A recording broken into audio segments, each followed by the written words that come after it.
కృత్రిమంగా పళ్ళను అమర్చే ప్రొసీజర్ని కామన్గా చేయడం జరుగుతుంది. ఇది ఎవరికి ఉపయోగపడుతుంది? మామూలుగా 60 నుంచి 70 ఏళ్ల వయసులో ఉన్న వాళ్ళు, మగవాళ్ళు కానివ్వండి, ఆడవాళ్ళు కానివ్వండి, వాళ్ళకి పళ్ళు వదులుగా లూజ్ అవ్వడము లేదా ఇతరత్ర కారణాల వల్ల విరిగిపోవడము జరిగినట్టు చాలాసార్లు చూస్తుంటారు. వాళ్ళు చాలాసార్లు భయపడుతుంటారు ఇలాంటి పళ్ళని మళ్ళీ ఎలా అమర్చుకోవాలని. అలాంటి పేషెంట్స్ని చాలా జాగ్రత్తగా చూసి అందులో స్కాన్ తీసుకొని ఆ పళ్ళ యొక్క కండిషన్ని చూసి వాళ్ళని మళ్ళీ ఎలా ఫిక్స్ చేయాలో మీకు చెప్పగలుగుతాం. ఇలాంటి సందర్భాలలో చాలా వరకు ఆ వదులుగా లూజ్గా ఉన్న పళ్ళని కంప్లీట్గా సంపూర్ణంగా తీసేసి కొత్తగా డెంటల్ ఇంప్లాంట్స్ అంటే ఒక స్క్రూ టైప్ ఇంప్లాంట్స్ అనేవి మన ఎముకలో అమర్చబడతాయి. ఈ స్క్రూలు అనేవి మనము ఆర్టిఫిషియల్ పళ్ళు అంటే కృత్రిమ పళ్ళను సపోర్ట్ చేయడానికి మనకు అవకాశం ఇస్తుంది. ఈ స్క్రూ ఆర్ డెంటల్ ఇంప్లాంట్లు అనేవి ఒక నార్మల్ డెంటల్ చైర్ సైడ్లో లోకల్ అనిస్థిషియా ప్రొసీజర్లో చేయడానికి వీలుంటుంది. ఇది పెద్ద సర్జికల్ ప్రొసీజర్ కాదు. మీకు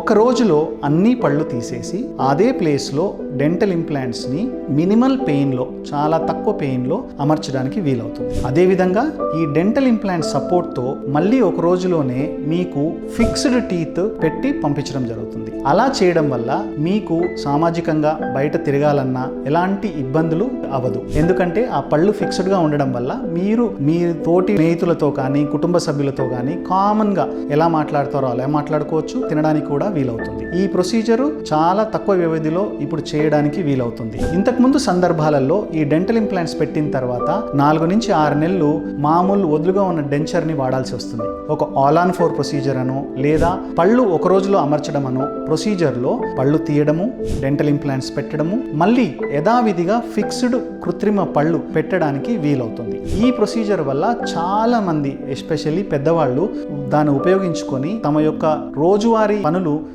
ఏమీ ఇబ్బంది లేకుండా చేయడానికి వీలవుతుంది. ఇలాంటి ప్రొసీజర్ని మేము చాలా సందర్భాల్లో చేసినవి ఉన్నవి. మీరు కూడా వాటిని ఉపయోగించుకొని కృత్రిమ పళ్ళని తొందరగా చేయడానికి వీలవుతుంది.